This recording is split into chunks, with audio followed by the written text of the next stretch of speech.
할렐루야. 하나님의 은혜가 우리 가운데 함께하기를 예수의 이름으로 축원합니다. 우리 함께 인사하겠습니다. 반갑습니다. 환영합니다. 사랑합니다. 2000년에 극장에서 영화를 하나 봤었는데 굉장히 큰 충격이었어요. 그 영화 제목이 6번째 날입니다.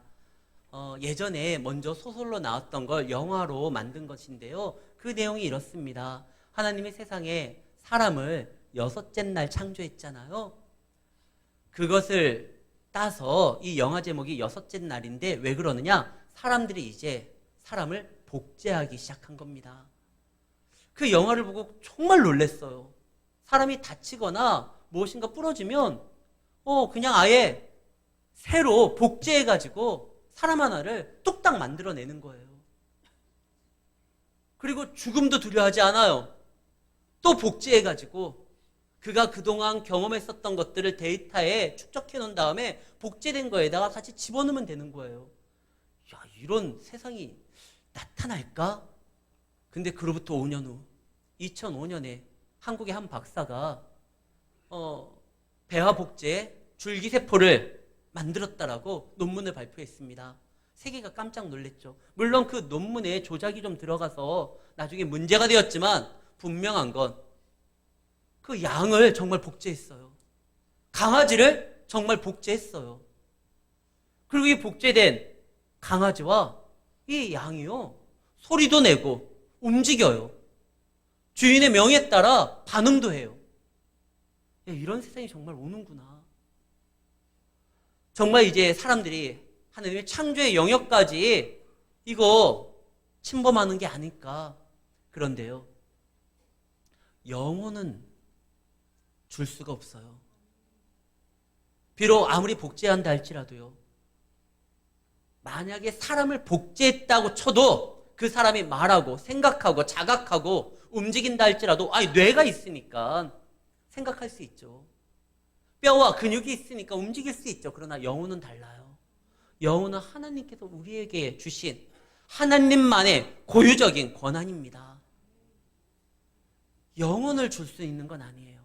짐승은 뭐로 만들어졌죠? 흙으로 만들어졌어요. 우리가 하나님이 사람을 자기의 형상대로 흙으로 빚어서 만듭니다. 짐승은 하나님의 형상이 아니지만 흙으로 만들어진 거예요. 우리가 창세기 1장에서 보면 하나님께서 땅에게 명령하여 짐승이 막 나타난 거 이렇게 나오지만 좀 더 디테일하게 기록된 창세기 2장 19절 말씀엔 이렇게 기록되어 있습니다. 제가 읽을게요. 창세기 2장 19절, 여호와 하나님이 흙으로 각종 들짐승과 공중의 각종 새를 지으시고.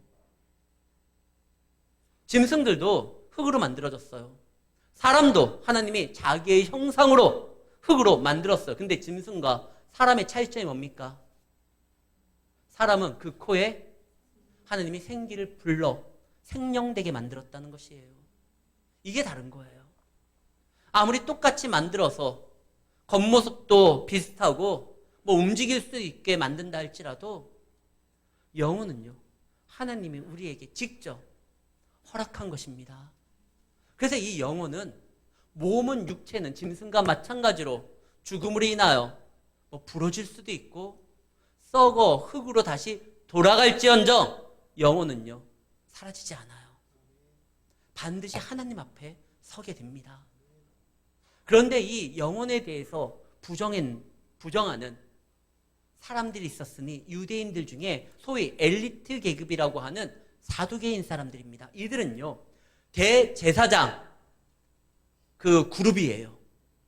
그리고 제사장이 아니다 할지라도 그들과 관련된 사람들, 소위 지도층에 있는 사람들과 어떠한 그 권세와 권위를 가지고 많은 교육을 통해 자리를 차지하고 있는 사람들이 사두개인 사람들이었어요. 다윗 시대 때 사독 계열의 제사장들이 나와서 그 이름을 따 사두개인들이에요. 그들은 예배를 인도합니다. 그런데 놀라운 건 그들은 영혼을 인정하지를 않아요. 죽은 이후에 하나님 앞에서 살아간다라는 것을 부정해요. 왜? 그들은요, 모세 오경만을 문자 그대로 믿는 사람들이기 때문에 그래요. 모세 오경에 부활에 대한 얘기가 없다는 거예요. 그런데 어느 날 예수님께서 죽음에 대한 이야기를 하고 부활에 대한 이야기를 하고 영혼에 대한 이야기를 합니다. 이 사두개인들은 제사장 사람들로 구성이 되어 있기 때문에 성전 예배를 굉장히 중요시합니다. 살아계신 하나님 앞에 예배를 드리고 백성들을 대신하여 죄사함에 번제 제물을 드리고 하나님 앞에 나아가는 사람들이 정작 본인들은 영혼을 믿지를 않는 거예요. 그냥 종교인이고 직업군이에요. 근데 그 직업, 자기들의 일터를 누가 회방 놓냐? 예수님이 와가지고 그 성전에서 진행되는 것들을 다 들러 엎으시면서 강도의 소굴이다. 내 아버지 집은 기도하는 집인데 너희들이 엉뚱한 짓을 했다. 영업 방해잖아요. 그러니까 이 사두개인들이 저 예수 언제 한번 날 잡아서 저거 한번 잡아야 되는데. 근데 예수님의 이야기 중에 자꾸 영혼에 대한 이야기가 나오니까, 부활에 대한 이야기가 나오니까 그래, 요거 한번 걸고 넘어지자. 모세 오경에 따르면 계대결혼법이 있습니다. 어느 장자가 아이를 출산하지 못하고 죽게 되면 그 동생이 그 형수와 함께 아이를 낳아야 돼요. 그걸 가지고 오늘 얘기하는 거예요. 예수님, 모세의 기록에 따르면, 계대결혼법에 따르면 장자가 죽으면 그 동생이, 그 동생도 죽으면 그 동생이 이렇게 형수와 관계를 통하여 아이를 출산한다고 되어 있는데, 우리가 아는 한 집에 남자만 7인데 그 첫째가 죽었습니다. 아이를 낳지 못하고. 그 둘째가 들어갔습니다. 형수에게. 근데 또 아이를 낳지 못했습니다. 그렇게 쭉 해가지고 막내까지 죽었습니다. 그러면 천국에 가면 그 여자는 누구 와이프입니까? 이 사두개인들이 나름 머리를 짜서 만들어 놓은 거, 야, 맞아. 천국이 있다고 하면, 만약에 계대결혼법, 모세 율법에 따르면 이런 관계를 맺어야 되는데, 만약에 정말 천국이 있고 부활이 있고 영원이 있다고 하면 이 여자 도대체 누구 와이프냐? 야, 이거 정말 기가 막힌 질문이다. 빼도 박도 못하게 예수님의 입을 틀어막을 수 있겠구나. 그래서 질문한 거예요. 근데 그 사람은 정말 어리석어요. 왜냐하면 이 계대결혼법은 반드시 해야 되는 의무사항이 아니에요. 그 동생이 형의 유업을, 형의 이름을 후손으로 남기기 위해서 그 동생이 희생하는 거예요. 결혼하는 게 아니에요. 형이 아이를 낳지 못하고 죽으면 동생이 그 형수와 함께 관계를 통하여 아이를 낳으면 그 아이는 동생의 아이가 아니라 형의 아이예요. 그래서 형의 이름이, 형의 유업이 이 땅에서 사라지지 아니하도록 그것을 이어가게 하기 위해서 이렇게 행동한 것이 결혼이 아니에요. 그러니까 엉뚱한 소리를 하고 있는 거예요. 만약에 이 사람 말대로 이것이 정상적인 결혼이고 인정이 되고 우리가 천국에 간다고 하면 천국은 대환장 파티가 될 거예요. 난리도 아닐 거예요. 아, 내 와이프다. 무슨 소리냐, 내 와이프다. 이건 결혼이 아니라 그 형의 이름이 이 땅에서 그의 유업이 사라지지 아니하도록 하나님이 주신 그 유업을 영원히 소유하기 위해서, 그래서 자녀들을 그 형의 이름으로 남기기 위한 제도이지, 그렇다고 해서 안 한다고 해가지고 그게 문제되는 것도 아니에요. 형을 위해서 자신을 희생하는 거였어요. 그래서 아무리 내가 아이를 낳아도 이 아이에게 내 재산을 떼어줄 수가 없어요. 이거는 형의, 그러니까 형수가 오히려 그 재산에 대해서 주장할 수가 있는 거예요. 그러니까 자기는 그거에 대해서 희생만 하는 거예요. 왜? 아이가 태어나면 아이가 자라날 때까지 모든 것을 또 공급해줘야 돼요. 근데 이 희생을 통하고 그 형의 이름을 남기기 위한 하나님의 뜻이었는데, 이것을 마치 무슨 이상한 결혼제도로 이야기해가지고 예수님을 공격하려고 했던 거예요. 그래서 예수님이 말을 합니다. 천국에 가서 다시 결혼하고 그런 거 없다. 천국은요, 이미 완성된 거예요. 결혼은 하나님께서 왜 만드셨느냐? 아직 죄가 들어오지 않았을 때 아담과 하와에게 결혼제도를 통해가지고 둘이 하나 되어 한 몸을 이루어 완성시키려고 했던 하나님의 뜻이었습니다. 그런데 천국에서는요, 그 육체적인 어떠한 결혼제도를 통해가지고 관계를 통해서 완성되지 아니하고, 거기엔 죄가 없기에 관계를 통해서 그냥 인격의 어떤 교제와 나눔을 통해서 더 아름답게 완성이 돼요. 우리가 천국 하면 여러분들 떠오르는 그림이 뭡니까? 천국은 좀 심심할 것 같아. 하는 일이 맨날 하나님 주변에 이렇게 있다가 찬양하고. 그래서 어떤 천국에 대해서 오해가 되는 사람들은 이런 말을 합니다. 따분한 천국보다 뭔가 생동감이 있는 지옥이 낫다. 그 지옥 안 가봐서 그래요. 하루만 갔다 오면 다시는 그런 말 안 할 거예요. 그리고 천국 따분한 곳 아니에요. 그냥 일이 없으면 좀 지루할 수도 있고 그러지만 천국에 일이 있을까요, 없을까요? 천국에 일이 있어요. 천국에 그냥 이게 아무것도 안 하고 찬양만 하는 곳이 아니에요. 죄가 들어오기 전에 아담은 뭐 했어요? 일했어요. 짐승들의 이름도 지어주고 땅을 경작하기도 하고 아담 일했어요. 예수님도 말씀하십니다. 아버지가 일하니 나도 일한다. 하나님은 그 천국에서요 아직도 일하고 계셔요. 요한복음 5장 17절 말씀입니다. 하나님은 계속적으로 일하고 계셔요. 천국은 일 없는 곳이 아니에요. 일을 해야 돼요. 천국에서 좀 쉬려고 했었는데 또 일이 있다는 거야. 천국에서 그냥 마냥 쉬려고 하는 생각을 가지고 계신 분들은 그 생각 접으셔야 돼요. 그런데 천국에서 그 일은요 고단함과 고됨과 힘듦과 수고로움과 어려움과 아픔과 고통으로서 다가오는 일이 아니에요. 보람과 기쁨과 감사로서 다가오는 일이에요. 여러분들 내가 사랑하는 아내나 사랑하는 남편을 위해서 그를 잘 대접하기 위해서 요리를 할 때 내가 또 더 진상을 위해서 요리를 해야 된다니 물론 시간이 지나면 그런 마음을 갖는 분들도 계시겠지만 한참 뜨거운 연애 시간 때 그때는요 그를 위하여 내가 팔 걷어붙이고 무엇인가 요리를 만들 때 그게 기쁘잖아요. 그가 내가 만든 최선을 다하여 준비한 이것을 먹고 나와 교제의 시간을 나누는 그 생각 때문에 콧노래가 나오잖아요. 천국에서의 일은 고된 힘이 아니에요. 수고로움이 아니에요. 정말 죄가 없는 상태에서 완벽한 교제의 관계를 나누는 자리에서 그를 위하여 그 다음에 자신의 어떠한 더 나은 성장을 위해서 이게 보람이 되는 거예요. 기쁨이 되는 거예요. 그래서 천국에서 또 일이 있어 걱정하지 마세요.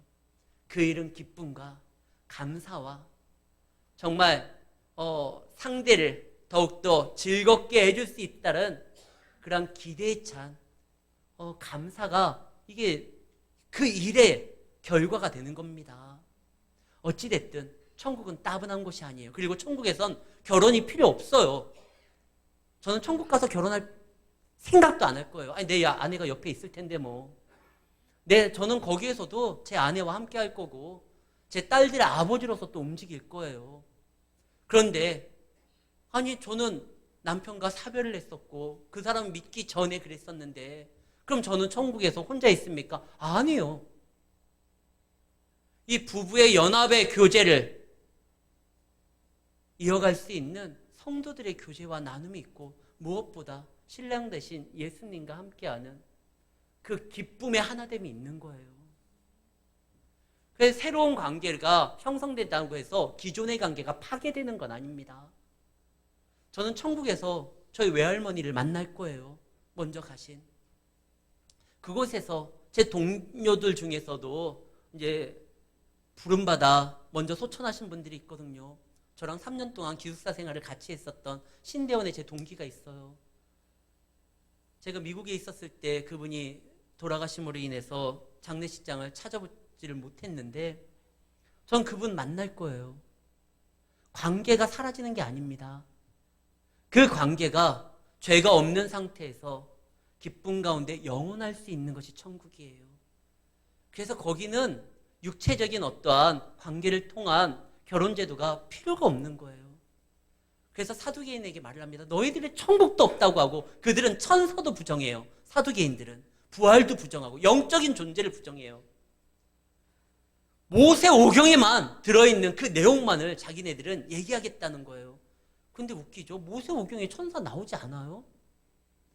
그런데도 그들은 자신들의 그 고집 때문에 나중에는 성경에 반하는 내용까지도 자신들이 생각하는 것이 더 옳다라고, 이것이 마치 성경적이다라고 생각하면서 엉뚱한 걸 가르치니까 이게 문제예요. 그래서 예수님이 부활이 없다라고 얘기했지, 너희들이 그렇게 죽고 못 사는 그 모세 오경을 기록한 그 모세도 부활에 대해서 말을 했다 하면서 예수님이 부활과 전혀 관련이 없는 것 같은 내용도 예수님께서는 이것을 연결시켜서 이야기를 합니다. 37절, 죽은 자가 살아난다는 것은 모세도 가시나무 떨기에 관한 그래서 이미 말을 했다. 뭐라고? 그때 하나님이 모세에게 나타날 때 자신을 뭐라고 말하죠? 나는 아브라함의 하나님, 이삭의 하나님, 야곱의 하나님. 죽은 자의 하나님이 아니라 지금도 그들의 믿음으로 살아있는 그 아브라함과 이삭과 야곱은요, 전설적인 존재로서 이미 사라진 자들이 아니라 지금도 하나님 안에서 그 앞에서 살아있는 존재로서 역사하고 있다는 거예요. 그래서 예수님이 하나님에 대한 이야기, 아브라함의 하나님, 이삭의 하나님, 야곱의 하나님, 하나님 앞에서는 죽은 자가 없어요. 왜? 그의 영혼이, 그가 우리에게 허락한 그 영혼이 영원이라는 시간 가운데 이어지기 때문에 그래요. 단 여기에서 그 영혼을 준비해야 되는 부분에 있어서 우리가 생각해야 될 것이, 모두 다 그 하나님이 준비하신 아름다운 천국에 들어가진 않습니다. 요한복음 3장 16절 말씀입니다. 하나님이 세상을 이처럼 사랑하사 독생자 예수를 주셨으니 이는 구원함이 위함인데 누구든지 예수를 믿으면이에요. 물론 그 믿음조차도 하나님이 우리에게 허락하셨기 때문에 우리가 믿는 겁니다. 로마서 1장 17절에 보면 믿음으로 믿음에 이른다라고 말을 되어 있습니다. 근데 앞에 믿음과 뒤에 믿음이 달라요. 믿음은 우리의 공로가 아니에요. 하나님의 은혜예요.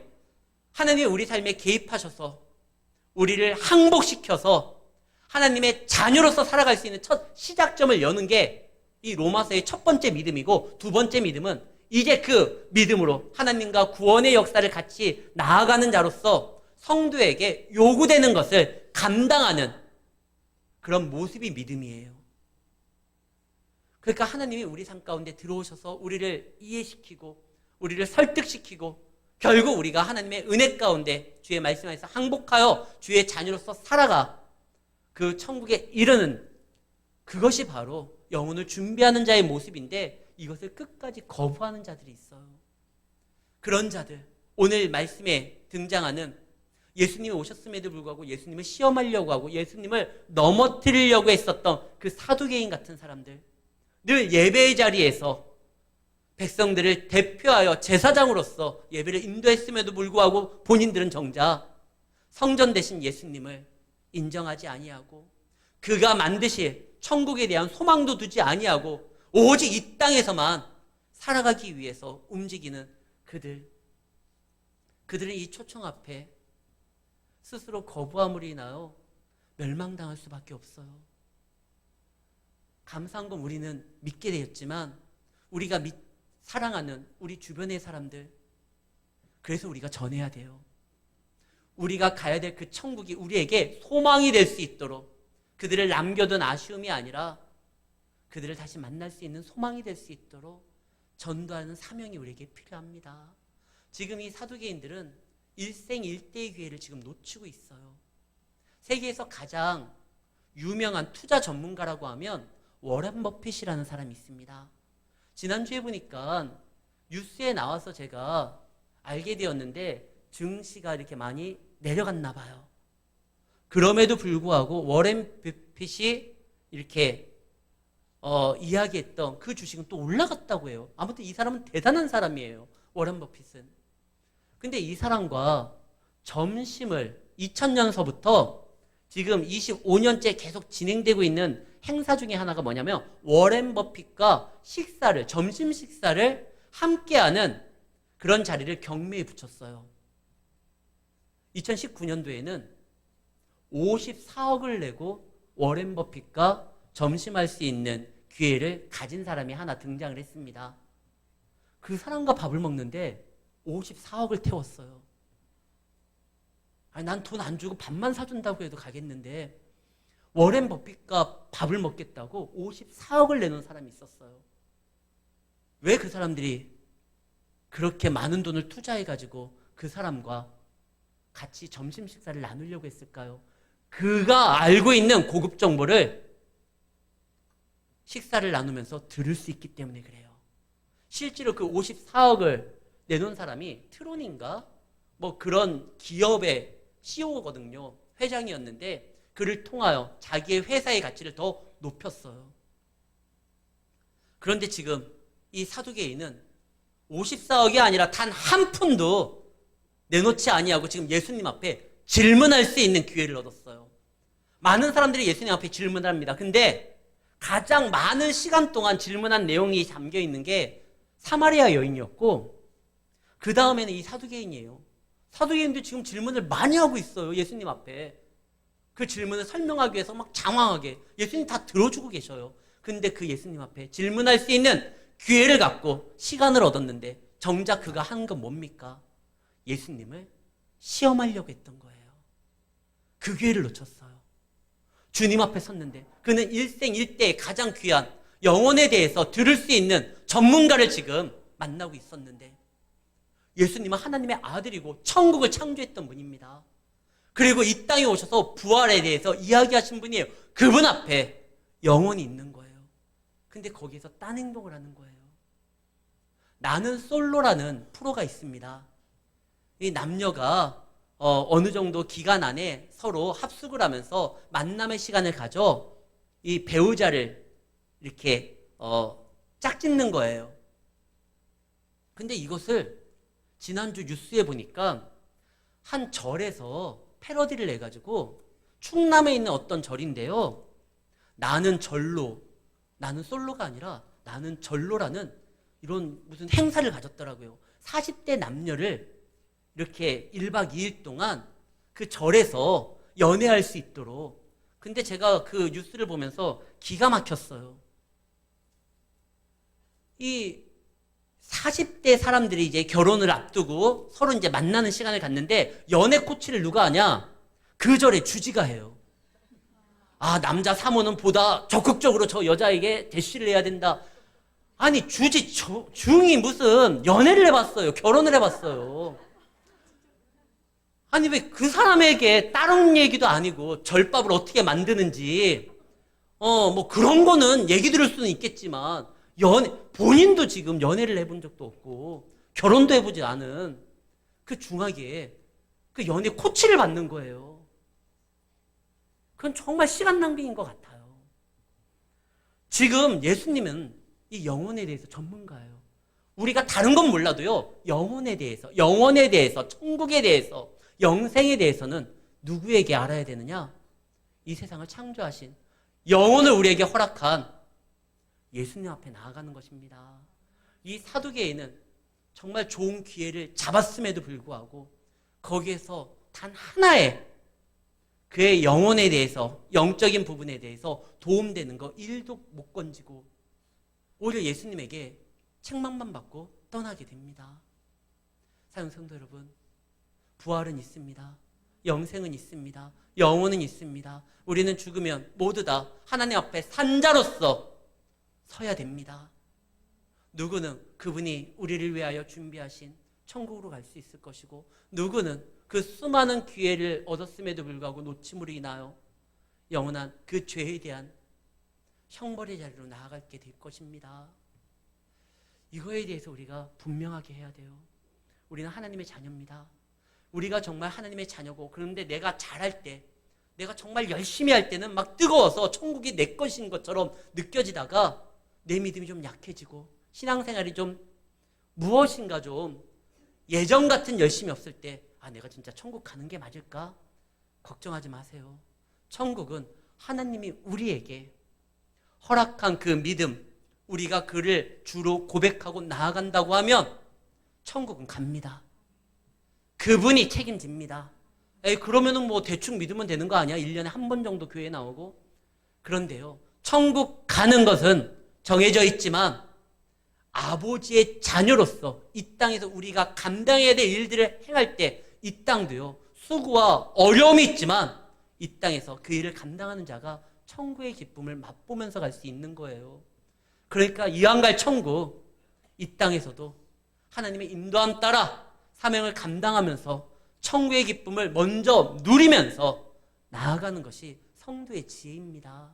만약에 부활이 진짜 있다라고 사람들이 이야기하면서 진짜 있다고 하면 이 땅이 왜 이러느냐?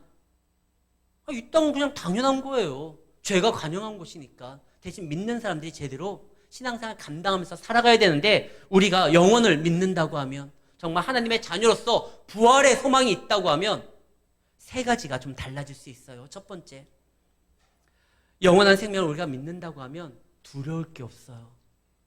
무엇이 두려워요? 혹 일이 얼그러져서 무너져서 세상이 끝난다 할지라도 내 생명이 끝장난다 할지라도 눈 뜨면 천국입니다. 정말 영원을 우리가 알고 있고 부활에 대한 확실한 소망이 있다고 하면 우리는 더 이상 두려울 게 없는 거예요. 우리는 이 땅에서의 삶이 끝이 아닙니다. 우리를 위하여 준비하신 예수님께서 우리를 위하여 너희의 거처를 예비하신다고 했잖아요. 그분 잘 만드셨을 거예요. 직업이 원래 목수였으니까 우리의 거처 아마 제대로 만들어 놓으실 거예요. 그곳에서 우리가 다시 눈 뜨고 그와 함께 살아갈 수 있습니다. 우리가 잘 알고 있는 레미제라블의 그 작가가 시고니 위버잖아요. 그 시고니 위버가 자기의 마지막 숨을 거두려고 하는 그 순간에 유언으로서 이렇게 말을 합니다. 내가 이제 눈을 감으면 나의 오늘 하루가 끝났다라고 말할 수는 있을지언정 내 삶이 끝났다라고는 말하지 말아라. 왜? 나는 내일 저 천국에서 눈을 떠서 새로운 일을 시작할 것이다. 영혼을 알고 있고 부활의 소망이 있는 자는 두려울 게 없어요.